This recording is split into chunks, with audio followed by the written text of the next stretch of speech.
سچی بات تو یہ ہے کہ اس چھوٹی سی میں نے اپنی عمر کے اندر دنیا کے کوئی آدھے ممالک دیکھ لیے ہیں. یہ چہرے، یہ داڑھیاں، یہ ٹوپیاں، یہ پگڑیاں، یہ مبارک ماحول اور اس طرح کا روحانی خاص فضا والا مقام اور ماحول اور ایسے مبارک اور حسین اور مقدس چہرے اب دنیا میں کہیں نظر نہیں آتے. اسلام کا مرکز عرب تھا. عرب کی دنیا کے اندر بھی اگر آپ جائیں تو اب وہاں پر آپ کو بازاروں میں، سڑکوں پر، شاپنگ سینٹروں میں، ہسپتالوں میں، مارکیٹوں میں یہ چہرے نظر نہیں آئیں گے. وہاں کے بازاروں میں تو کیا نظر آئیں گے، وہاں کی مساجد کے اندر بھی یہ چہرے نظر نہیں آئیں گے. وہاں پر یہ داڑیاں ٹوپیاں اب نظر نہیں آئیں گی. وہ جو حدیث کے اندر آتا ہے نا کہ طوبیٰ للغرباء، تو عرب جہاں سے اسلام آیا، جو ہمارا مرکز ہے، وہاں پر اب یہ ماحول نہیں رہا جو ماحول اللہ رب العزت نے اس وطن عزیز پاکستان اور یہاں کے دینی مدارس کو عطا فرمایا ہے. اللہ رب العزت آپ تمام حضرات کی زندگیوں میں برکتیں عطا فرمائے، عمروں میں برکتیں عطا فرمائے. مستقبل کے اعتبار سے اللہ آپ میں سے ہر ایک کو فردن حقیقی معنی میں داعی قرآن، مبلغ حدیث اور نمائندہ اور ترجمان قرآن بننے کی توفیق عطا فرمائے. بس مولانا عبدالسلام صاحب دامت برکاتہم العالیہ کا سایہ اللہ تعالی ہم سب پر قائم دائم رکھے. بڑی زبردست محنت فرمائی. یہ بڑے لوگ ہوتے ہیں میرے پیارے بھائیوں، یہ بڑے لوگ ہوتے ہیں. آج کل کی دنیا میں کیا ہے، زندگیاں گزر جاتی ہیں، 3 بیٹے، 4 بیٹیاں، 2-4 بچے، اور پھر بیٹے بیٹیوں کے بعد پھر نواسے، پھر پوتے، بس اسی میں زندگی گزر جاتی ہے اور انسان مر جاتا ہے. جو ادارے بناتے ہیں وہ بڑے لوگ ہوتے ہیں، عبقری سوچ ہوتی ہے ان کی، وہ قوم کے لیے سوچتے ہیں، وہ حقیقت میں ملت کے محسن ہوتے ہیں، ان کا ذہن بڑا ہوتا ہے. وہ یہ کہا کرتے ہیں زبان حال سے کہ 2-4 بچوں کو پال لینا، پھر آگے ان کی اولاد ہو جائے ان کو پال لینا. یہ کام تو جانور بھی کرتے ہیں، یہ تو گھونسلوں کے اندر جو پرندے ہیں وہ بھی کرتے ہیں، جنگلوں میں جو رہنے بسنے والے جو حشرات الارض، کیڑے مکوڑے اور جانور اور درندے، یہ کام تو وہ بھی کرتے ہیں. کون سا جانور ہے جو اپنے بچے کو نہیں کھلاتا پلاتا؟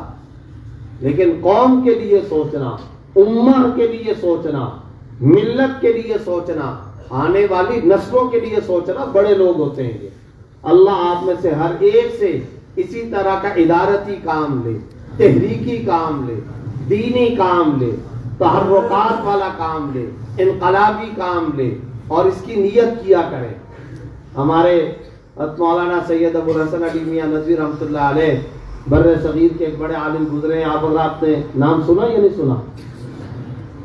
جن کو اہل علم مولانا علی میاں صاحب رحمۃ اللہ علیہ کہا کرتے ہیں. مولانا علی میاں صاحب. مصیبت تو یہ ہے کہ اب ہمارے طالب علم ساتھیوں کو اپنے اکابر کا پتہ ہی کچھ نہیں ہوتا. ہم سمجھتے ہیں کہ مولانا ابو الحسن ندوی وہ جو معلم الانشاء لکھنے والے یا قرات الراشدہ جنہوں نے لکھی ہو، بس ہم وہاں تک محفوظ اور محدود رہتے ہیں اور بس اس سے آگے کا پتہ نہیں ہے. یہ بر صغیر کا وہ عالم دین گزرا ہے مولانا سید ابو الحسن علی ندوی، شاہ فیصل کا استاد، قذافی کا استاد، صدام کا استاد، شیخ زائد کا استاد. کراچی ایئرپورٹ پر ضیاء الحق جن کے انتظار میں گھنٹوں کھڑا رہتا تھا، شیخ زائد جن کو ایوارڈ دینے کے لیے دبئی بلواتا رہا اور مولانا علی میاں نے اس کے جواب کے اندر کہا کہ مجھے یہ مناسب نہیں لگتا کہ نہ کوئی تعلیمی دورہ ہو، نہ کوئی تبلیغی دورہ ہو، نہ کوئی دینی دورہ ہو، اور میں صرف ایوارڈ حاصل کرنے کے لیے دبئی آؤں، یہ مجھے اچھا نہیں لگتا.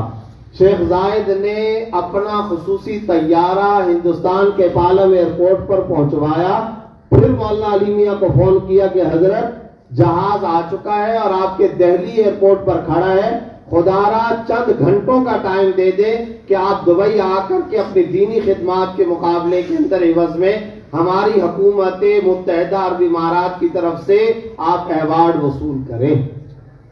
یہ مولانا علی میاں بر صغیر کا واحد عالم ہے جن کی وفات پر حرمین میں غائبانہ نماز جنازہ ہوئی ہے. اور جن کے بارے میں شاہ فیصل نے کہا کہ جب کبھی یہ سعودیہ کے کسی ایئرپورٹ پر اترے تو ان کو بادشاہوں کے دروازے سے گزارا جائے. یہ مولانا علی میاں صاحب رحمۃ اللہ. عربوں کو عربی پڑھائی ہے، جن کے لیکچر کے اندر عربی کو سمجھنے کے لیے عربی کی ڈکشنریاں لے کر کے بیٹھتے تھے. حرمین کے ائمہ جن کو جگ اور گلاس پانی دینے کے لیے دائیں بائیں کھڑے رہا کرتے تھے. یہ وہ عالم ہے. تبلیغی جماعت کو متحدہ عرب امارات میں اجازت ان کی وجہ سے ملی. علامہ اقبال کا تعارف انہوں نے کرایا. یورپ کے کئی ممالک کے اندر تبلیغی جماعت کی اجازت انہوں نے دلوائی. آکسفورڈ کے، دمشق کے، طرابلس کے تمام یونیورسٹیوں کے وہ وزٹنگ پروفیسر رہے، اور کئی یونیورسٹیوں نے ان کو کہہ کے رکھا تھا کہ آپ ایک مرتبہ وزٹ کر لیں تاکہ ہم اپنی یونیورسٹی کے پروفارما اور تعارف انٹروڈکشن کے اندر کہلوا سکیں کہ یہ وہ یونیورسٹی ہے آکسفورڈ کی جہاں مولانا ابو الحسن علی ندوی بھی آ چکے ہیں.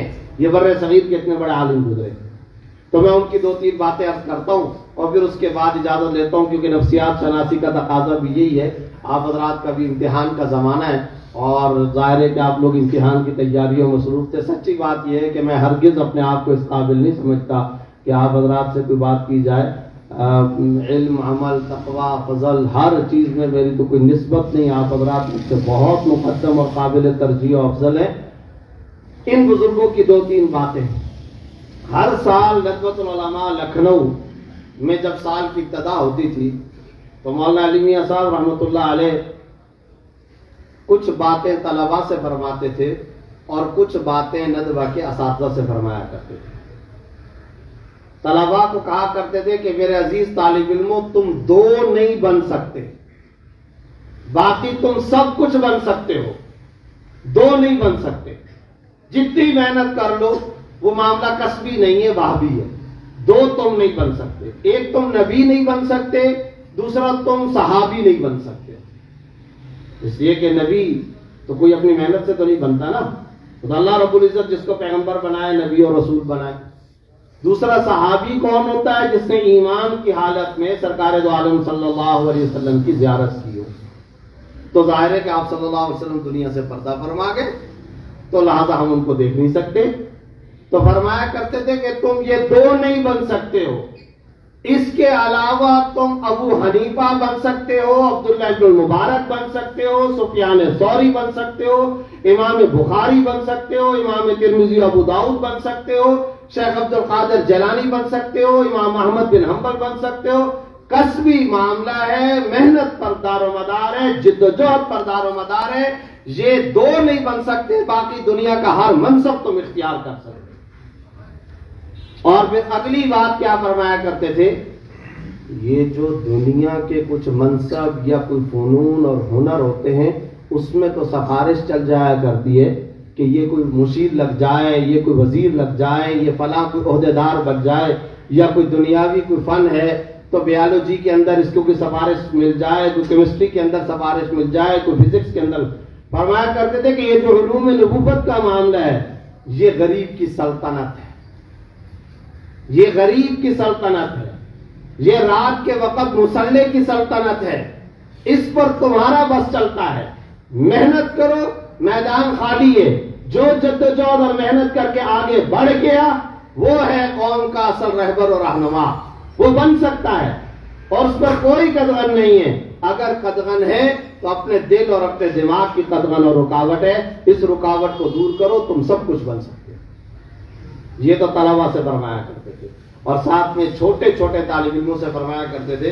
اس زمانے میں شاید یہ جو ریلوے ٹرین کے اندر، آپ کے یہاں بھی ریلوے اسٹیشن قریب ہے نا، اور فرمایا کرتے تھے کہ یہ جو ٹرین کے اندر وہ جو ٹی ٹی ہوتا ہے نا، وہ جو آ کر ٹکٹ چیک کرتا ہے، تو اس زمانے میں شاید جب مولانا علی میاں صاحب فرما رہے تھے تو کہتے ہیں کہ ہم ان سے بڑے متاثر ہوتے تھے کہ یہ بڑی پاور ہے ان کے پاس. یہ آتے اور ٹکٹ چیک کرتے اور دیکھتے بھی نہیں، ایسے سائن کر دیتے ہیں. جس مسافر کو چاہا اتار دیا، جس کو چاہا بٹھا دیا. فرمایا کرتے تھے کہ تم نیت ان ٹی ٹی والوں کی طرح بننے کی نہ کرو، پولیس والا بننے کی نیت نہ کرو. فرمایا کرتے تھے کہ جو چھوٹے بچے ہوتے ہیں ان کے اعمال بھی پاکیزہ ہوتے ہیں اور ان کی نیتیں بھی اللہ کے ہاں بڑی معصوم اور پاکیزہ ہوا کرتی ہیں. اس لیے اپنے بچپن کے اندر نیت بڑی کرو. اور کیا نیت کرو؟ میں شیخ الحدیث مولانا زکریا بنوں گا، میں حضرت گنگوہی بنوں گا، میں حضرت نانوتوی بنوں گا۔ فرمایا کرتے تھے جو طالب علم بچپن کے اندر ان بزرگوں کا تصور کر کے اپنے دماغ کے اندر نیت کر کے اللہ سے یہ دعا کیا کرے، میں ضمانت دیتا ہوں کہ یہ مستقبل کا رشید گنگوہی اور نانوتوی بن کے رہے۔ بس بچپن کے اندر یہ نیت کیا کرو۔ اللہ تعالیٰ آسمان پر ان نیتوں کو بہت بہت محبت کی نگاہ سے دیکھتا ہے۔ یہ نیتیں بڑی پاکیزہ ہوتی ہیں۔ یہ نیت کرو اور ساتھ محنت کرو۔ اور اساتذہ کرام کو میں تو نہیں کہہ سکتا، لیکن حضرت کا ایک جملہ، اور حضرت نے یہ شیخ طنطاوی کی موجودگی کے اندر مصر کی یونیورسٹی جامعہ ازہر کے اندر بھی کہا تھا، قد القى القوم افلاز کبدہم عندکم وامامکم۔ لوگوں اساتذہ کرام کو فرمایا کرتے تھے کہ اے اساتذہ جامعہ، قوم نے اپنے جگر کے ٹکڑوں کو تمہارے سامنے لا کر کے رکھ دیا۔ اس امت کے بچوں کے پاس ضائع کرنے کے لیے ٹائم نہیں ہے۔ امت کا سب سے قیمتی اثاثہ اور سرمایہ مسلمانوں کے ان معصوم بچوں کے اوقات عزیز ہے۔ ان سے زیادہ قیمتی اثاثہ ملت اسلامیہ کے پاس اور کوئی نہیں ہے۔ ان کا وقت ضائع نہ ہو، ان کا ٹائم ضائع نہیں، ان کے پاس وقت ضائع کرنے کی عمر نہیں ہے۔ دینی مدارس کے در و دیوار سے بڑے بڑے چیلنجز ٹکرا رہے ہیں۔ آج اولا سے لے کر دور حدیث تک اگر کوئی طالب علم اعلیٰ درجے کی محنت، شاندار تقوی، فضل کے اعلیٰ مقام کے ساتھ بھی فارغ ہو کر کے چلا جائے، قوم کے چیلنجز کو پورا کر لے، قوم اس کو قبول کر لے، تب بھی غنیمت سمجھو۔ چاہے جائے کہ یہ متوسط اور جید اور مقبول میں پاس ہونے والے یہ مستقبل کے اندر رہبری کریں گے، نہیں ہو سکتا۔ اس لیے محنت کرو، اس لیے بھرپور محنت کرو۔ اور میں آپ سے کہتا ہوں جامعہ دارالہدیٰ کو اللہ رب العزت نے رفاہی اعتبار سے، سماجی اعتبار سے، فلاحی، علمی ہر اعتبار سے ممتاز کیا ہے۔ آپ طلبہ کچھ ایسے کارنامے انجام دو کہ دنیا کے اندر آپ کا نام بنے، اور کر سکتے ہیں، محنت کریں، اسی سال کریں۔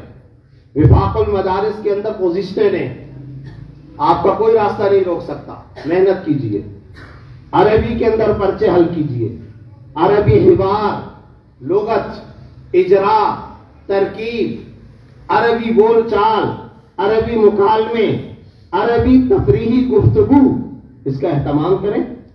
آپ صرف اور صرف 2 مہینے میں عربی سیکھ سکتے ہیں۔ زبردست طریقے سے آپ قادر الکلام ہو جائیں گے۔ انگلش ایک بڑا حوا ہے، بہت بڑا حوا ہے۔ 3 مہینے میں انگلش سیکھ سکتے ہیں، وقت ویسے بھی گزر جائے گا، صرف 3 مہینے کے اندر اندر۔ آج سے آپ شروع کر لیں، عصر کے بعد سے کریں، آپ ذرا تجربہ کر کے دیکھیں، 1 ہفتہ کر کے دیکھیں، پھر دیکھیں آپ کے اندر کتنی بڑی تبدیلی آتی ہے۔ ورنہ اولا بھی گزر جائے گا، پھر رابعہ بھی گزر جائے گا، خامسہ بھی گزر جائے گا، سادسہ بھی گزر جائے گا، دورے سے بھی فارغ ہو جائیں گے۔ اور اگر آپ نے اس طرح توجہ کے ساتھ یہ کام کرنا شروع کیا تو پھر دیکھیں۔ اور عرب یونیورسٹیوں سے، اور جیسے ندوۃ العلماء وغیرہ کا میں نے نام لیا، یہاں پر انہوں نے علمی تمام تر مشکلات کو تفریحی انداز کے اندر، علم کی تمام کے قواعد و ضوابط کو تفریحی انداز میں سمجھانے کی کوشش کی ہے۔ آپ حضرات پتہ نہیں مجلات نکالتے ہیں یا نہیں نکالتے؟ عربی جداریہ نکالتے ہیں؟ نکالا کریں، رسالے نکالا کریں۔ ہر ہفتے کا آپ کا ایک مجلہ نکلنا چاہیے۔ اس مجلہ جداریہ کے اندر ندوۃ العلماء میں کیا ہوتا تھا؟ وہاں یہ ہوتا تھا کہ جو نحو کے قواعد ہیں نا، نحو کے قواعد، ان کو تفریحی انداز میں عربی کے اندر لکھ کر پہیلیوں اور سوالوں، اسئلہ و اجوبہ کی شکل کے اندر وہ باقاعدہ بڑے بڑے پینل فلیکس کے اندر اور بورڈوں پر لٹکایا کرتے تھے، اور طلبہ اس کو بڑے شوق سے پڑھتے تھے۔ آپ کہیں گے یہ کیسے؟ مثلا ماضی کے اوپر لا آتا ہے؟ آپ طالب علم ساتھیوں سے پوچھ رہا ہوں بھائی، لا جا الاستاذ ہوتا ہے یا ما جا الاستاذ ہوتا ہے؟ ما جا الاستاذ ہوتا ہے نا، ماضی پر تو لا نہیں آتا نا۔ اب وہاں نظمہ کے اندر ایک دن رسالہ نکلا، کلمہ لا، حرف لا علی الماضی، اور اس کے بعد آگے سوالیہ نشان۔ پھر انہوں نے نیچے مثالیں لکھی ہے، فلا صدق ولا صلی، تو ماضی ہے اور لا آیا ہوا ہے، تو پھر کیسے آیا؟ اب یہ پہیلی ہے، ایسے ایک بڑا سوالیہ نشان۔ یہ علماء کے لیے، اساتذہ کے لیے باتیں نہیں کر رہا ہوں، اپنے طالب علم بھائیوں کے لیے باتیں کر رہا ہوں۔ ان حضرات کو ضرورت نہیں, آپ حضرات سوچیں. تو انہوں نے ماضی اس کے اوپر لا, وہ کیسے آیا ہوا ہے؟ پھر انہوں نے لکھا نیچے قرآن کریم سے ولا صدق ولا صلی. اب بتائیں اس کا جواب کیا ہوگا؟ چنانچہ وہ شرح ابن عقیل کے اندر اور آپ نے شرح جامی وغیرہ کے اندر کافی کے اندر پڑھا ہے کہ جہاں تکرار ماضی ہوتا ہے وہاں لا ماضی پر بھی آ سکتا ہے. یہاں تکرار ماضی ہے, سمجھ میں آیا کہ نہیں آیا؟ اس طرح سے ایک پہلی یہ. اسی طریقے سے اور بہت سارے, یعنی وہ باقاعدہ بھائی یہ اما کہاں ہوتا ہے, اما کہاں ہوتا ہے؟ عبارت میں آتا ہے نا اما. اب یہ پتہ نہیں ہوتا نا عبارت میں یہاں اما پڑھنا ہے کہ اما پڑھنا ہے. الفرق بین اما و اما, ایک ہیڈنگ یہ تھی, سمجھ گئے کہ نہیں؟ الفرق بین اما و اما. پھر آگے وہی والی بات جو آپ لوگوں نے پڑھی ہوئی ہے کہ بھائی اگر آگے چل کر عبارت میں دیکھو اگر او آ رہا ہے تو پھر یہ اما ہے, اگر آگے او نہیں آ رہا, اما نہیں آ رہا, تو پھر ایسی صورت میں یہ اما ہے. اب یہ قاعدہ پتہ چل گیا. پڑھتے ہیں نا تو پڑھنے سے نہیں پتہ چلتا, اجرا نہیں ہوتا. ویسے بھی وہ مصطفیٰ یوسفی نے ایک جگہ پر لکھا ہے کہ اگر کسی طالب علم سے اگر کسی کتاب سے طلبہ کی دلچسپی ختم کروانی ہو تو اس کا طریقہ یہ کہ اس کو نصاب میں شامل کر لیں. سمجھیے کہ نہیں؟ یعنی کسی کتاب سے, اب وہی دورے والے طالب علم ساتھی ہوتے ہیں صفحہ کے اندر ہمارے ادارے میں, تو میں ان کو اسٹاک ایکسچینج, شیئرز, انشورنس, یہ چیزیں طرف بتاتا رہتا ہوں تو وہ بڑی دلچسپی سے سنتے ہیں. تو میں نے کہا کہ بھئی ایسا کر لو, استاد جی علامہ تقی عثمانی صاحب کی کتاب اسلام اور جدید معیشت و تجارت, اس کو شامل کر لیتے ہیں. جیسے اس کو شامل کیا, روز سنتا ہوں اب طلبہ نے اس کا نام رکھا ہوا اسلام اور جدید مصیبت و تجارت. اب وہی کتاب کی چیزیں پہلے جب میں بتاتا تھا دلچسپی کے ساتھ سب سنتے تھے, اب اس کا نام ہی بگاڑ دیا انہوں نے. جس کتاب سے طلبہ کی دلچسپی ختم کرنی ہو اس کا طریقہ یہ کہ اس کو نصاب میں شامل کرو. یہ جو باتیں میں بتا رہا ہوں یہ سب آپ پڑھتے رہتے ہو, لیکن اس طرح کے انداز کے اندر اجرا نہیں ہوتا. اجرا کیسے ہوگا؟ اس طرح اس کو تفریحی انداز کے اندر آپ کے ہر جمعرات کو مجلے نکلنے چاہیے. ہمارے یہاں جامعہ صفحہ کے اندر ہم نکالتے, ہر درجے کے طلبہ نکالتے. مجلہ جداریہ ہے, تعمیر حیات کے نام سے ایک نکالتے ہیں, الداعی کے نام سے نکالتے ہیں, الباعث کے نام سے نکالتے ہیں, علی میاں صاحب رحمۃ اللہ علیہ کے نام پر نکالتے ہیں, مفتی شفیع صاحب رحمۃ اللہ علیہ کے نام پر نکالتے ہیں. تو یہ سب کے سب آپ کے مجلات جداریہ نکلنے چاہیے, ہر جمعرات کو چھپنا چاہیے اور ہر درجے کے طلبہ یہ نکالیں. اسی طریقے سے بھائی ان کہاں ہے, انا کہاں ہے, انا کہاں ہے, تو آپ لوگوں نے پڑھ رکھا ہے. عبارت کے دوران میں لفظ آتا ہے نا, تو انا کدھر پڑھیں گے, انا کدھر پڑھیں گے. تو پھر انہوں نے بتایا کہ قال یقول کے بعد کیا آتا ہے, انا یا انا, انا آئے گا. قال انہا بقرۃ لا, اب دیکھیں انا آیا. علیم یعلم کے بعد انا آئے گا, علیم ان سیکون منکم مرضی. قرآن کریم سے اجرا, قرآن کریم کی آیات لکھ کر کے ان قواعد نحو کو پڑھیں.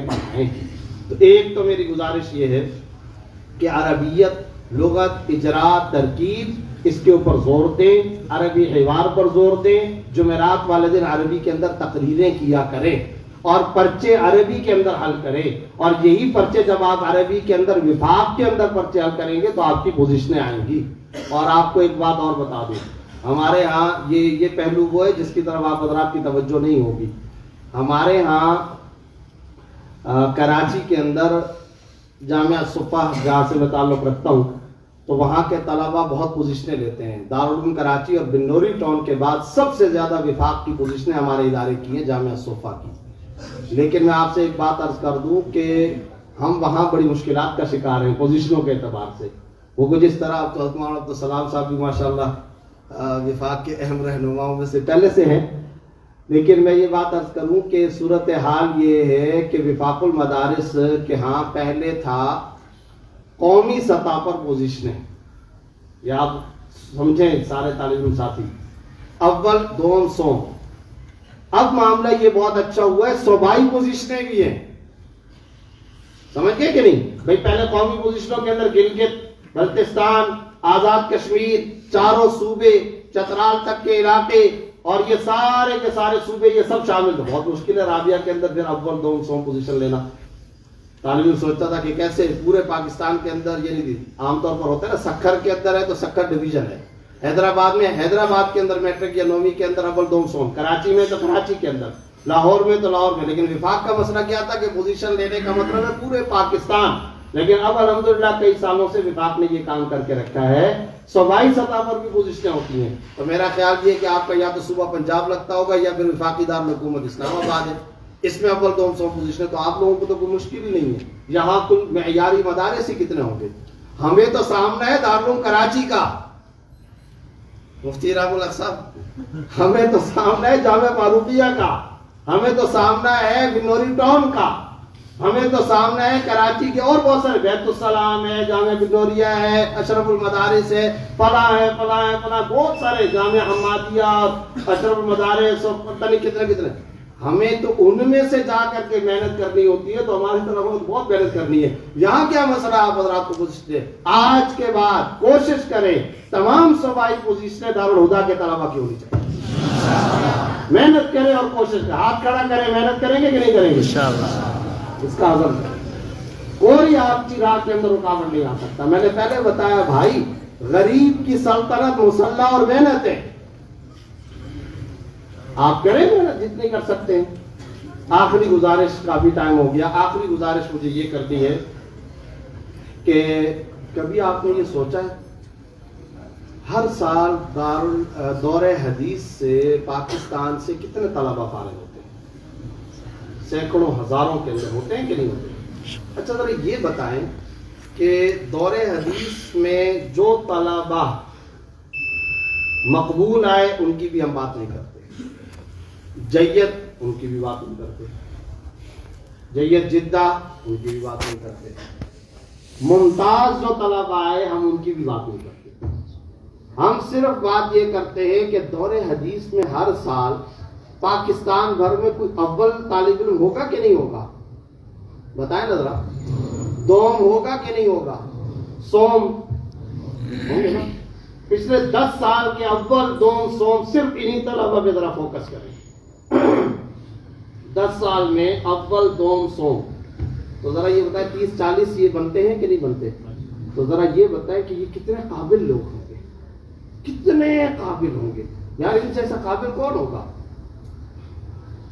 بتائیں نا ذرا، کتنے قابل ہوں گے یہ لوگ. یعنی انہوں نے پاکستان میں پوزیشن لے لی، وفاق المدارس کے دور حدیث میں انہوں نے پوزیشن لے لی. لیکن اب اگلا سوال جو بڑا تلخ ہے اور بڑا چبھتا ہوا ہے وہ یہ کہ یہ جو 30-40 طلبہ اول دوم سوم آئے، یہ ہیں کدھر بھائی؟ کہاں ہیں یہ؟ کدھر ہیں یہ لوگ؟ امت کو کیا رہنمائی ملی ان سے؟ لبرلزم کے خلاف کیا کام کیا انہوں نے؟ مادہ پرستی کے خلاف کیا کام کیا انہوں نے؟ انہوں نے اسلام کے تحفظ کے لیے کیا کام کیا ہے؟ کہاں ہیں یہ؟ آپ ذرا پچھلے سال کے دور حدیث کے اول دوم سوم طلبہ کے نام بتا دیں، اس سے پچھلے سال، اس سے پچھلے سال، اس سے پچھلے سال. اور اللہ رب العزت نے اگر کام لیا ہے تو مولانا عبدالسلام صاحب سے لے لیا. مجھے نہیں معلوم، میرا نہیں خیال کہ یہ دور حدیث میں اول پوزیشن پر آئے ہوں، مجھے معلوم نہیں ہے، معاف کیجئے گا.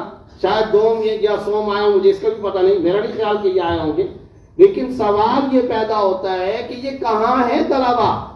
اب یہ اتنی بڑی خامی ہے، حالانکہ ان کی قابلیت کتنی ہے، ان کے پیٹ کے اندر میں ہے بس قابلیت، وہ اندر ہے قابلیت. وہ قابلیت، استعداد و صلاحیت سے امت کو کیا فائدہ پہنچا؟ یہ ہے ایک بہت بڑا نقطہ. اصل بات یہ ہے کہ بولنے کی طاقت، پریزنٹیشن کی دنیا ہے، یہ پیش کرنے کی دنیا ہے. آپ سارے کے سارے سیلز مینیجر ہیں اسلام کے، آپ سارے کے سارے مارکیٹنگ مینیجر ہیں اسلام کے. آپ دین کا سودا بیچنے والے ہیں، اور سودا تب بکتا ہے جب اس کی پرکشش تصویر قوم کے سامنے رکھی جائے. کیا حصہ ہے ان تمام کے تمام پوزیشن ہولڈر طلباء اور فضلاء دور حدیث کا؟ اس میں بہت بڑا دخل اس بات کا ہے کہ ہمارے طالب علم صحیح سلیقے کے ساتھ، سنجیدگی کے ساتھ، وقار کے ساتھ، علمی انداز کے ساتھ، مدلل انداز کے ساتھ اپنا دینی مقدمہ قوم کے سامنے پیش نہیں کر سکے. یہ ہماری بہت بڑی کمزوری ہے. اس لیے یہ بات میں چونکہ میں اس کی ضرورت سمجھتا ہوں، میرا تعلق میڈیا سے ہے، ہر روز میڈیا پر باہر ممالک میں یہاں پر مختلف فورمز پر جا کر کے بات کرنی پڑتی ہے اور جنگ لڑنی پڑتی ہے. پورا مورچہ ہے لبرلز کے خلاف، سیکولرز کے خلاف، ایک پوری مستقل جنگ ہے. تو میں یہ سمجھتا ہوں کہ ہمارے طالب علم ساتھیوں کی یہ بڑی کمزوری ہے. خدا را اسی دورہ طالب علمی، زمانہ طالب علمی کے اندر اپنے یہ جو زبان کی لکنت کا معاملہ ہے، یہ جو گفتگو کا جو سلیقہ ہے، اس کو صحیح کرے اور یہ قرینہ سیکھے. ہر دور کے اندر مزاج ٹرینڈ بدلتے رہے ہیں. ایک زمانہ تھا کہ ہمارے کچھ اکابر علماء کرام جب گفتگو کرتے تھے تو قافیہ بند کلام، اس کو کمال سمجھا جاتا تھا. حضرت مولانا عبدالشکور دین پوری رحمت اللہ تعالی علیہ گلا کر رہا ہے، ڈگروٹ اخروٹ، اس طریقے سے وہ قافیہ بند کلام بولتے جاتے تھے. ایک زمانے میں اس کو بڑا کمال سمجھا جاتا تھا. پھر ایک دور آیا کہ بہت جوشیلے انداز کے اندر تقریر کی جاتی تھی، بہت جوشیلے انداز کے اندر شور شرابہ، یعنی گلے کی رگیں پھولی ہوئی ہیں، چہرہ سرخ ہوا ہے، ماتھے کی رگ سامنے کو ظاہر ہو رہی ہے، ایک ٹھیک ٹھاک شور ہوتا تھا. تو ایک زمانہ یہ بھی تھا. پھر ایک زمانہ تھا بڑے لہک لہک کر طرز کے انداز کے اندر گفتگو کی جاتی تھی، طرزیں لگا کر کے. میرے پیارے بھائیوں، اب یہ سارے کے سارے زمانے لد گئے. اب دور نہ طرزوں کا ہے، نہ لہک لہک کر گفتگو کرنے کا ہے، نہ جوشیلی تقریروں کا اب دور ہے. اب دور آ چکا ہے گوگل کا، اب دور آ چکا ہے حوالہ جات کا. اب حوالہ جات، ریفرنسز، دلائل، آپ کے صفحہ number, verse number, chapter number, حدیث نمبر، حوالہ جات، کوڈ نمبر، دلیل اور ریفرنس کے ساتھ بات کرنے کا اب دور ہے. اب زمانہ اس کا ہے، زمانہ چینج ہو چکا ہے. لیکن میں اپنے جامعہ صفا کے طالب علم ساتھیوں کو دیکھتا ہوں، اور آپ حضرات بھی، ہم سب ایک ہی قبیلے کے لوگ ہیں نا. لیکن اب بھی کیا ہوتا ہے، ہم کہتے ہیں بھئی گفتگو سیکھو، تو ہمارے طالب علم یہ سمجھتے ہیں کہ گفتگو کا مطلب یہ ہے کہ جمعرات کو جو تقریر کریں گے تو شور کر کے جو جتنا زیادہ چیخے گا وہ شاید انعام بہت زیادہ پائے گا. حالانکہ یہ دور نہیں رہا بھائی. اب دور تبدیل ہو چکا ہے. حوالے کے ساتھ، فیکٹس اینڈ فیگرز کے ساتھ گفتگو کرنے کا زمانہ ہے. جو اسمبلی کے اندر دیکھ لیں، عام طور پر تو فضول باتیں ہوتی رہتی ہیں، لیکن جو 2-4 مقرر ہیں وہ کیا کام کرتے ہیں، وہ فیگرز دیتے ہیں، کوانٹٹی بتاتے ہیں، تعداد بتاتے ہیں، اتنے لاکھ، اتنے کروڑ، اتنے فیصد، اتنے پرسنٹیج، اتنا ریشو. اب پوری دنیا کے اندر فیکٹس اینڈ فیگرز چلتے ہیں، حوالہ جات چلتے ہیں، ریفرنسز چلتے ہیں. ایک ہی بات ہوگی. ہمارے پاس طالب علم بڑے متاثر بھی ہوتے ہیں، متاثر ہونے کی ضرورت نہیں، آپ لوگ سب کر سکتے ہیں. مثال کے طور پر ایک موضوع ہے یتیم کو کھانا کھلانا، بھوکے کو کھانا کھلانا ہے نا، یہ ایک موضوع ہے. اب اس موضوع پر آپ کو کہا جائے بیان کرو تو مولوی صاحب سے زیادہ اس پر اچھی گفتگو کون کر سکتا ہے؟ آپ سارے صدقہ و خیرات کی آیتیں پڑھو گے کہ نہیں پڑھو گے؟ اور بہت اچھی بات ہے، بالکل یہی ہے بھائی، کھانا کھلانا چاہیے، اس کا ثواب ملتا ہے، افضل بات ہے، بہت اعلیٰ بات ہے. کھانا کھلانا چاہیے، انبیاء کا فریضہ ہے، اس کا اجر بہت ملتا ہے، ثواب بہت ملتا ہے، تو یہ کام سب کو کرنا چاہیے. یہ ہے ہمارے مولوی صاحب کی جمعے کی تقریر، جس کو محلے میں کوئی نہیں سنتا. 35 سال ہو گئے موسیٰ علیہ السلام کا قصہ سناتے ہوئے، 40 سال ہو گئے نوح علیہ السلام کا قصہ سناتے. ابراہیم علیہ السلام زندگی میں ایک مرتبہ آگ میں گرے تھے، یہ مولوی صاحب 40 سال سے گرا ہے. تو اب کیا صورتحال ہے؟ یہ جو بات ہے نا، یتیم کو یا غریب کو یا مسکین کو کھانا کھلانا، اب یہ ایک موضوع ہے، آپ کریں اس کے اوپر تقریر، جتنی کریں گے اس کے اوپر کوئی اثر نہیں ہوگا. آج کا میڈیا، آج کا دور اس کے اوپر متوجہ نہیں ہوگا. میرا آج کا کالج کا نوجوان بھائی، یونیورسٹی کا نوجوان ساتھی اس پر متوجہ نہیں ہوگا. اب اسی سادہ ترین موضوع کو، جس پر آپ نے آیتیں پیش کی، جس کے اوپر آپ نے قصے بیان کیے، جس پر آپ نے ساری کہانیاں سنائی، اب اسی موضوع کو میں دوسرے انداز میں بیان کر رہا ہوں. وہ انداز یہ ہے، قرآن کریم کے اندر اللہ رب العزت نے یتیم کو اور غریب کو کھانا کھلانے کی ترغیب دی ہے. سورہ دہر آیت نمبر 7 وَيُطْعِمُونَ الطَّعَامَ عَلَى حُبِّهِ مِسْكِينًا وَيَتِيمًا وَأَسِيرًا۔ اعلیٰ درجے کے مسلمان وہ ہیں جو اپنی ضرورت کے باوجود مسکین کو، یتیم کو، قیدی کو کھانا کھلاتے ہیں۔ سورہ ماعون آیت نمبر 3، فَذَلِكَ الَّذِي يَدُعُّ الْيَتِيمَ وَلَا يَحُضُّ عَلَى طَعَامِ الْمِسْكِينِ۔ ان کافروں کو دیکھو کہ یہ یوم آخرت پر بھی ایمان نہیں رکھتے اور مسکین کو کھانا کھلانے کی ترغیب بھی نہیں دیتے۔ سورہ بلد آیت نمبر 13، 14، 15، او اطعام فی یوم ذی مسغبہ یتیما ذا مقربہ او مسکینا ذا متربہ۔ اعلیٰ درجے کی نیکی یہ ہے کہ یتیم کو کھانا کھلایا جائے، بے روزگار کو روزگار پر لگایا جائے، مٹی میں رولے ہوئے آدمی اور مظلوم اور دکھی لوگوں کو اٹھایا جائے۔ اب یہ میں نے ایک تقریر کی ہے، بتاؤ ان دونوں میں سے کون سی تقریر چلے گی؟ بتاؤ۔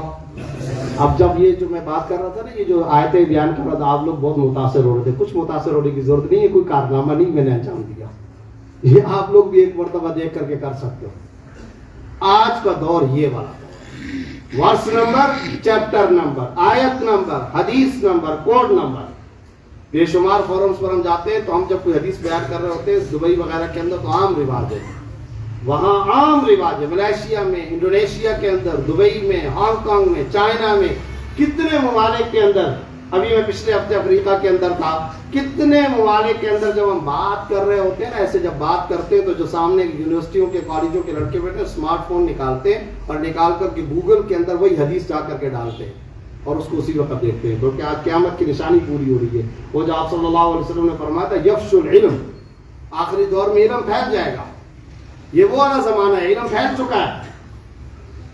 اب وہ دور اب کہاں ہے؟ اب تو ہمارے مولوی صاحبان تخصص کے طلبہ بھی مکتبہ شابلہ سے حوالے نکالتے، وہ دور گزر چکا ہے۔ جاؤ لائبریری کے اندر، پھر وہ جلدیں تلاش کرو، پھر الماری سے نکالو، شیشہ اس کا کھولو، پھر اس کا دروازہ کھولو، چابی نہیں مل رہی ہے، مدرسوں میں عام طور پہ چابیاں نہیں ملتی ہے، گم ہو جاتی ہے، وہ چابی تلاش کرو، اس کے بعد کتاب نکالو اور کتاب نکالنے کا پھر اس کا صفحہ، اب تو باقاعدہ سارے کا سارا آپ لائبریری آپ کی ای لائبریریز کے اندر تبدیل ہو چکی ہے۔ اس لیے اب یہ دور آیا ہے، آپ گفتگو کیجئے حوالہ جات کے ساتھ، ریفرنسز کے ساتھ، دلیل کے ساتھ گفتگو کریں، اس گفتگو کا کوئی جواب نہیں ہوگا۔